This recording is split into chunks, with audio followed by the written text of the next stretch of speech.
aad baan idin salaamayaa Soomaali meel kasta oo dunida joogtaanba mararka qaarkood waxa dhaa malaha qolaa ku waxyood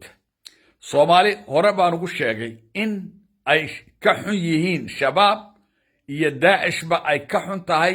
maamul beeleedka qabaliga ah Hargeysa ka dhisan ee Soomaali diidka argagixisada taageera inay ka xun yihiin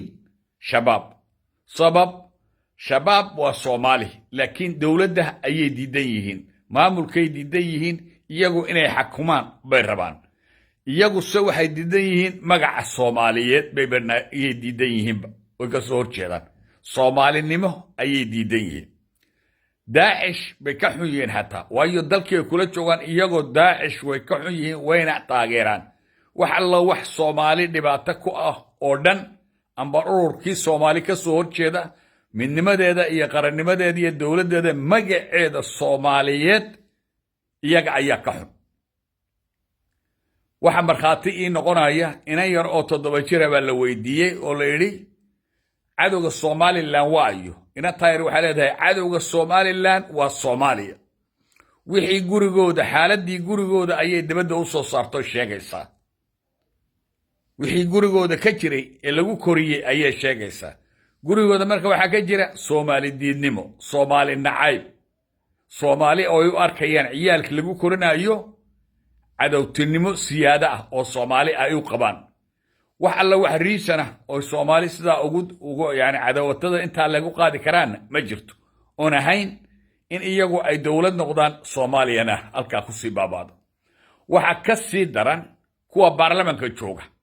ee Soomaali kuma tala Somaliland kuma tala marka dawladda Soomaaliyeed ama baarlamaanka Soomaaliyeed ee xamar jooga waxaan leeyahay cadow baa walaal idin la ah oo walaal moodaysan waxa ka marxaatiya islaantii halka ka hadash ooyday markii uu yiri prime minister ku waxaan tagayaa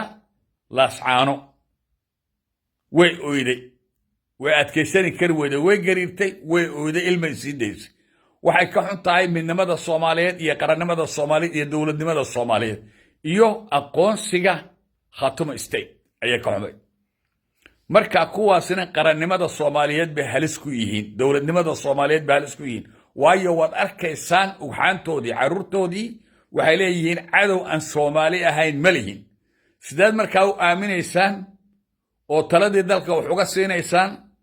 oo baarlamaankii u fadhiyaan wax dhici karo lacag ku qaadanaya islaanta idin sheegaya marka baarlamaanku shiraayo arko daawado haddii nin Somaliland soo qaado way soo kacdaa inta kale way hurdaa Somaliland haduu mid yiraahdo way soo ordi cid ku dooratay xamarna ma jirto cid ay ku matalaan ma jirto laakiin xumaan bay matalaan marka Soomaali waxaan u soo sheegay in ay ka xun yihiin shabaab iyo Daesh ba ay karkaasi ka xun yihiin maamulka Hargeysa ee qabaliga ah ee Soomaali diidka ah ee argagixisada taageeri waxay ka xun yihiin shabaab iyo cid kasto Soomaali ka soo horjeedaba iyaga ayaa ka xun marka Soomaalina walaal bay moodaysaa dad Soomaaliyeed bay haystaan laakiin waxaan u maleynayaa maanta inaad aragteen wixii aan sheegaynay inuu sax ah oo marxaati u hayno baarlamaankooda kuwa ku jira Soomaali lugahay jiidayaan qarannimaday diidan yihiin dawladnimaday diidan yihiin horumarkay diidan yihiin midnimada Soomaaliyeed bay diidan yihiin iminka Khaatuma marka la aqoonsado Khaatuma waa dawlad Soomaaliyeed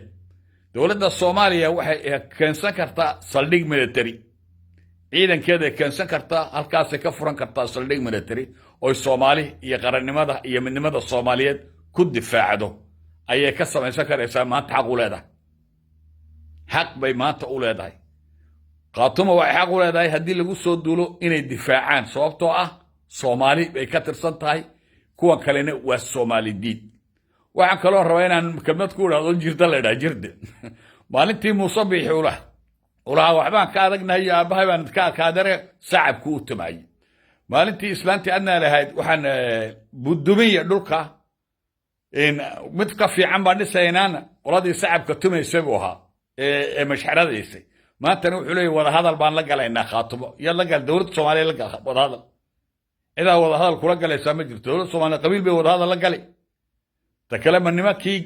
aggression ka ahaa ee dadka Soomaaliyeed ku xasuuqay Laascaanood ayaa rabtaa in la soo daayo waa dambiilayaal ninkii kuu soo daadayana waa dambiile dadkii dumarka xasuuqay ee ummadda barakiciyey ee guryaha dumiyey ee dadka innocentkin waxba haysan hooyooyinka dadka vulnerableka ah dhammaantood xasuuqay miyaa la soo daynayaa ee waxaa mas-uulka ka ahaa waa sheeko weeyaan cid kuu soo day sharcigaan ogolaynba askari in la soo dayo waa suuragal laakiin nimankii madaxda ahaa lama soo dayn karo haba yaraate sharcigaana ogolayn soomaalina halkaasay imanaysa dowladda soomaaliyeedna khaatumaan ka sugaynaa inay timaado oo saldhig military ka samaysato waayo maanta dowladda soomaaliya iyo soomaaliya way ogtahay cadowga quray leeyihiin waa reerka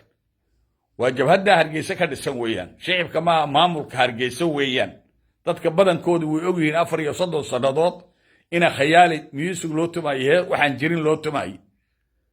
oo balaayo loo tumayo waxaan jirin loo akhriyayo laakiin kuwan maamulka joogay dee lacag bay ku qaadanayaan dadka cashuur kaga qaataan oo lacag bay ku helaan oo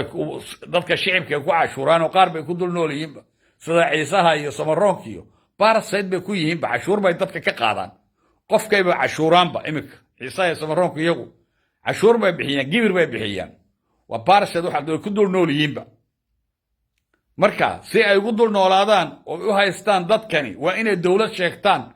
idan jabhad baa naada cidisiin mayso cashuur marka kuwan maamulka haysta meesha jooga waa inay sheegaan dawlad waxaan jirin inay dadka u sheegaan oo ku adoonsadaan oo ku dulmiyaan oo ku duleystaan oo 10 iyaga lamida kuwooda ka socdana house nagarisna ay haystaan oo shacabka u tuman kuwa adoona oo Soomaali caayana ay samaystaan oo lacag siiyaan oo sidaas laakiin wax dawlad leeyahay meesha ka jirto ma jirto waajibad dawladdu waa dawladda Soomaaliya iyaguna way ku qasbay inay qayb ka noqdaan imikana khaatumo ayaa aqoonsiga yeeshay de hoggaanka la isku dhaafay hogaamiyaha la isku dhaafaya talada la isku dhaafaya iyaga waxa sida u galay ee baabiyay ee qarribay waxa weeyaan Muuse Biixi oo kale ninkii xanuunsanay mujrimkii gacan ku dhiig lahaa ee dibna qaniisanaay qabiilka la dagaalamaya daaroodka la yiraahdo una awoodi karin inuu wax ka qabto waxaanad awoodi karayn gacantaanad gooni karayn waa la dhukadaa ee isku dayay inuu dagaal ku qaado wixii ka raacay waadiga og laakiin hogaamiyaha fiican waa Firdhiyo kale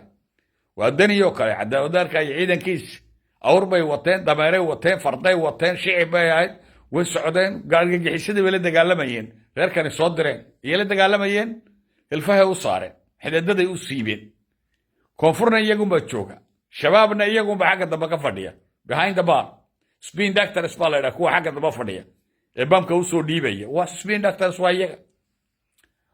marka ujeedadeedu waxa weeye iyaga ayaa ka xun iyaga 100 jeer ka xun shabaab iyo daacish ba iyaga ayaa ka xun waayo Soomaalinimay diidan yihiin midnimada Soomaaliyeed bay diidan yihiin qarannimada Soomaaliyeed bay diidan yihiin jiritaanka Soomaaliyeed bay diidan yihiin dawladnimada Soomaaliyeed bay diidan yihiin waxa iyagu yihiin bay diidan yihiin oo Soomaali bay dibadaha ku joogaan Soomaa oo Soomaali bay sheeganayaan wixii ay ku joogeen dibadda ay diidan yihiin dawadoodii bay diidan yihiin ee carruurtoodu ku joogeen ee dhaqaalaha dunida kaga helayaan bay diidan yihiin oo dhinay garanayaan marka iyaga is cunaya marka Soomaali baarlamaanka iyo dawladda Soomaaliyeed baan cadow baa idin la walaala shabaab kuwana ka daran